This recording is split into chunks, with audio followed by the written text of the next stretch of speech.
This video will contain spoilers for the Super Mario Galaxy movie. If you have not seen the movie, I'd recommend avoiding this video as I will be talking openly about many different elements of it that were not shown in promotional material. You have been warned.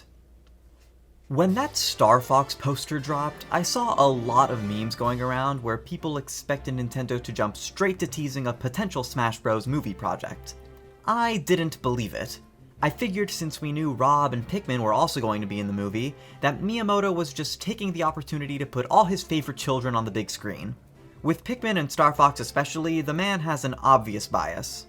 I assumed that they would be in the movie as some kind of small cameo. That, did not happen. Fox McCloud is basically a main character. There's a full scene dedicated to explaining his backstory and how he got here, he flies the Mario crew to the next planet, and then leads the charge into the climax. He is part of the team. Not only that, but they very consciously dedicate a couple lines to Fox and Mario complementing each other. Like they're establishing that these two are fast friends, so that it makes sense for them to call on each other in the future. And look, maybe I'm jumping the gun here. Again, these are Miyamoto's babies. He probably just liked the idea that they'd get along. There's some plausible deniability there. But then they threw in one more cameo that really sealed the deal. Mr. Game & Watch is in this movie. And sure, the Game & Watch games are generally just a big piece of Nintendo history. But Mr. Game & Watch is a Smash creation. In fact, his cameo here has him very specifically using his Smash Bros. Moves. For all intents and purposes, there is a Smash Bros. Character in the Mario Galaxy movie. A Sakurai creation. This coupled with the Fox stuff gives me the impression that they are very consciously thinking about Smash Bros. With these movies. Which is crazy! We're on movie 2 and we're already talking about the potential of a huge Nintendo crossover movie. But if they're going to so obviously put it on the table, then I can't help but talk about it. What can Nintendo's plan be regarding the possibility of a Smash Bros. Movie? It's obviously not the next thing they're making. Hell, I hope it's not within the next 5 projects they're working on. At a bare minimum, we know we're getting the Zelda movie next year, there have been endless rumors of a Donkey Kong movie in production, and the post-credit scene of the Galaxy movie is focused entirely on bringing Daisy into the picture, so I'm sure that we'll be getting a third dedicated Mario movie before any Smash shenanigans. Which is good. They've got a great thing going here, and there's so much of the Mario universe to still tap into. Seeing as they're pushing Daisy as the big star for this next one, my guess is they're going to introduce Wario as the big bad, and lean into their Super Mario Land and spin-off connections. You could call it the Mario and Wario movie, really pushing their rivalry in the marketing. That's very easy to visualize, and would spice things up after 2 movies fighting the Koopas. Of course Waluigi would be thrown in there, and whatever other niche references they've yet to pull. I feel like the only other path they could take is maybe Mario Odyssey, but they've used a lot of elements from that game already, including the T-Rex, Sand Kingdom, Pauline as the mayor, the Bowser and Peach wedding, the fucking Ruined Kingdom dragon. It would just be hard to spin a whole new thing from that. Anyway, yeah, a third Mario movie is an easy guarantee, but Smash is coming one way or another. Even beyond Fox and Game & Watch clearly leaning into the Smash idea, there are little things in the Galaxy movie that feel like breadcrumbs for a Smash story. Fox explains that he's from a different universe, but can travel freely between them once his warp drive is fixed with Rosalina's help. So that's 2 characters that could, theoretically, travel freely between a myriad of universes. Plus, the big Star Fox exposition scene is beautifully 2D animated, thus suggesting that Fox's universe is in that art style.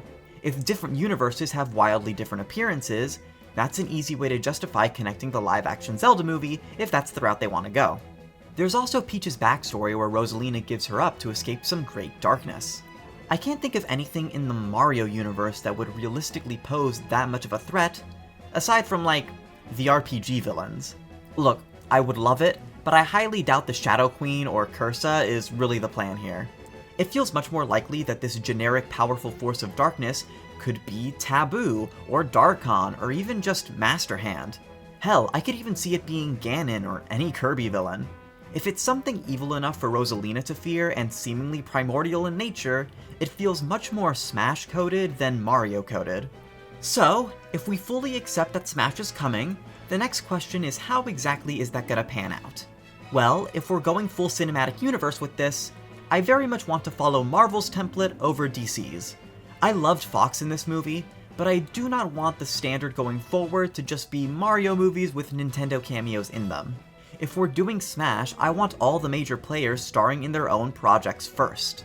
I may not have much love for Star Fox as a game series, but as a world and cast of characters, it's awesome, and I would love to see a full movie in that universe. My hope is that having Fox in the Galaxy movie is sort of a test run to see if audiences would want a full Star Fox movie. Out of all the original 8 Smash properties, Star Fox is by far in the rockiest position.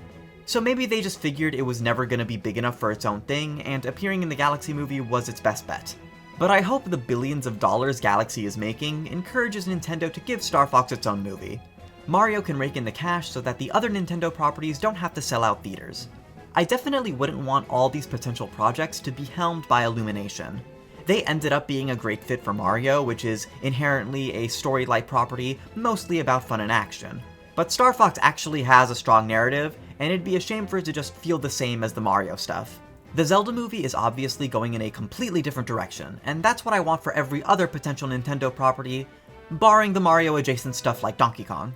So out of those original 8 Smash properties, we've already got Mario, Donkey Kong, Zelda, Yoshi, and Star Fox in some capacity.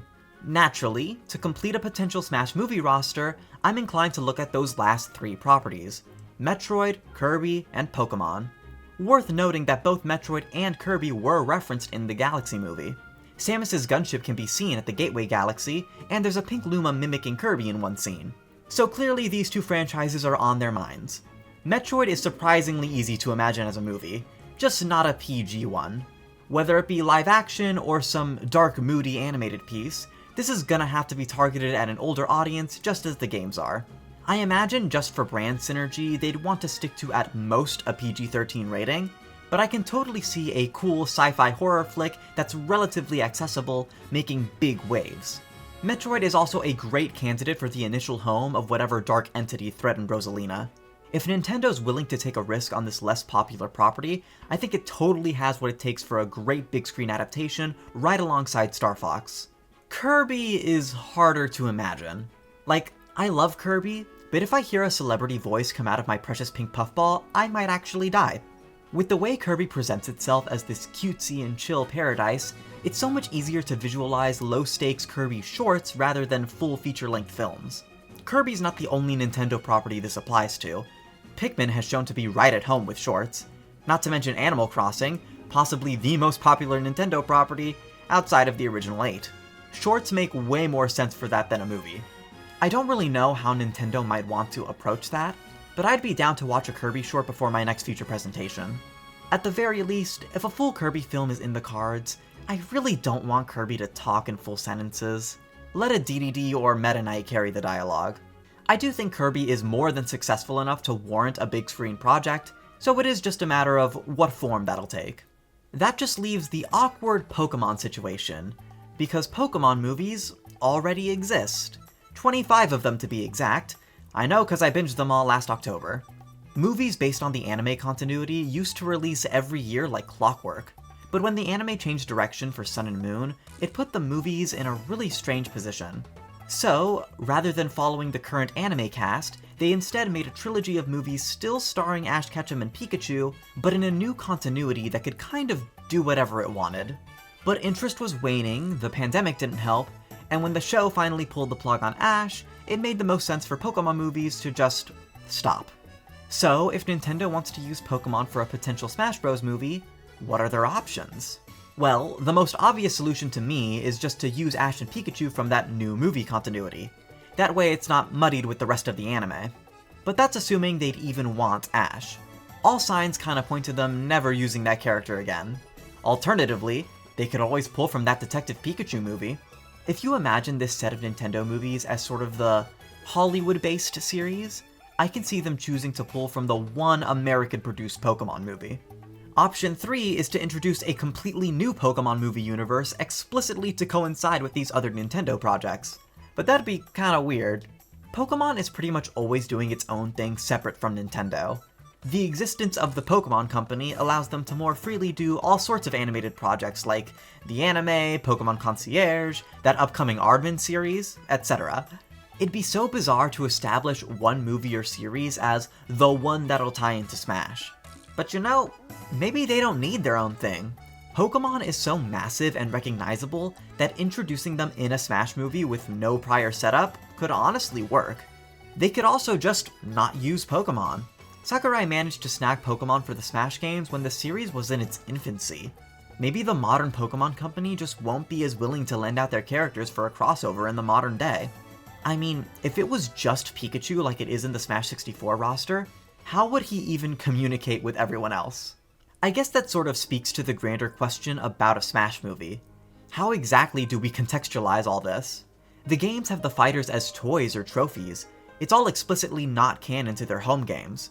But that obviously wouldn't work for a movie. Fox in the Galaxy movie suggests a true crossover where the characters have to team up to defeat some greater threat. You could obviously base it on the Subspace Emissary, but I only really imagine that working in broad strokes.